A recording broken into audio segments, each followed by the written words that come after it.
Hello दोस्तों, आज अपना एक पर्सनल एक्सपीरियंस मैं आपके साथ रखना चाहती हूँ। क्या आपका भी बड़ा बच्चा एक ऑटिस्टिक चाइल्ड है? दोस्तों, जो मेरा बड़ा बेटा लक्ष्य है वो एक ऑटिस्टिक चाइल्ड है। लेकिन मेरे संग ऐसी घटना हुई कि जब मुझे ये पता चला कि लक्ष्य को ऑटिज्म है, उस समय मैं 6 मंथ से प्रेग्नेंट थी और मुझे डॉक्टर ने बोला था कि हो सकता है कि आपका जो दूसरा बेबी है वो भी एक ऑटिस्टिक चाइल्ड हो सकता है। तो दोस्तों, उस समय मैं बहुत ज्यादा दुविधा में फंस गई। डॉक्टर ने कहा आपको टेंशन नहीं करनी है, अगर आप टेंशन करोगे तो आपका दूसरा बच्चा भी ऐसा हो सकता है। दोस्तों, ये एक बहुत बड़ी समस्या थी कि डॉक्टर बोलता है टेंशन नहीं करनी है और मुझे इतनी ज्यादा टेंशन हो रही थी ये सोच के कि अगर एक बच्चा ऐसा और दूसरा बच्चा भी ऐसा होगा तो क्या होगा। तो ऐसी समस्या कि आप लोगों के संग भी आई है, अगर आप लोगों के संग आई तो मुझे आप कमेंट करके जरूर बताएं। दोस्तों, वो समय बहुत खतरनाक होता है। डॉक्टर ने मुझे कहा था कि 9 साल तक आपको अपने बच्चे का ध्यान रखना है, दूसरे बच्चे का, कि अगर 9 साल के बीच में आपको लगता है कि आपके बच्चे में ऐसा कोई फीचर्स आ रहा है तो हो सकता है उसमें भी ऑटिज्म की समस्या हो सकती है।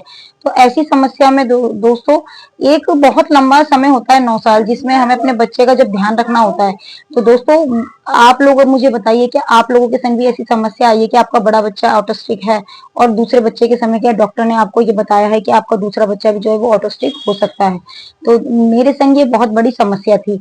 मैंने अपने दूसरे बच्चे को बहुत ज्यादा सावधानी से पाला, लेकिन उस समय मुझे ये नहीं मालूम था कि ऐसा नहीं है कि डॉक्टर के बोलने पे ऐसा हो ही हो। डॉक्टर ने लेकिन ये बोला था कि बहुत ज्यादा चांस है कि आपका बच्चा ऐसा हो सकता है। लेकिन दोस्तों, मेरा जो दूसरा बच्चा है वो बहुत अच्छा है, नॉर्मल है और बहुत शार्प माइंडेड है।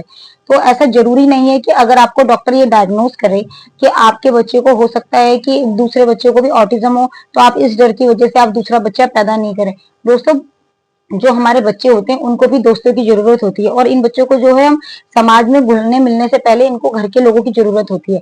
अगर उसको छोटा भाई बहन होता है तो वो उसको बहुत ज्यादा आसानी होती है अपने आप को एडजस्ट करने में।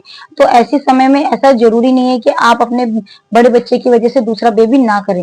आपको बहुत ज्यादा जरूरी है कि एक दूसरा बेबी जरूर करें, जिससे वो आपके बच्चे के संग खेले, उसको तरह की चीजें सिखाएं, बातें सिखाएं, क्योंकि जब बच्चा बच्चे के संग खेलता है तो बहुत जल्दी सीखता है और बहुत सारे काम बहुत अच्छे भी कर लेता है।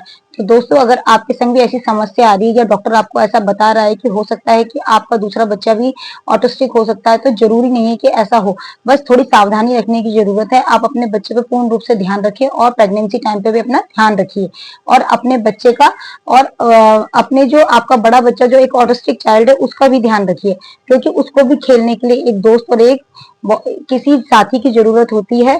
और छोटे भाई बहन जो होते हैं वो बहुत अच्छे होते हैं, अपने बड़े भाई बहन का एक बहुत अच्छी तरीके से वो ध्यान रखते हैं। वो इतना ज्यादा उस पे फोकस करते हैं क्योंकि वो बच्चे शुरू से अपने भाई बहन को देखते हैं, तो बहुत अच्छी तरीके से अपने भाई बहन के संग खेलते हैं, कूदते हैं और बाहर जाने में भी आपके संग बहुत ज्यादा आपका सहयोग करते हैं उनको हर चीज का करवाने के लिए। तो पेरेंट्स के लिए बहुत ज्यादा जरूरी है कि वो अपने बड़े बच्चे का अगर ध्यान रख रहे हैं तो वो अपने छोटे आने वाले बच्चे पे भी ध्यान रखें कि अगर डॉक्टर आपको सजेस्ट कर रहा है कि आपका बड़ा बच्चा ऐसा है तो दूसरा ऐसा होगा। तो दोस्तों, ऐसा जरूरी नहीं है। धन्यवाद।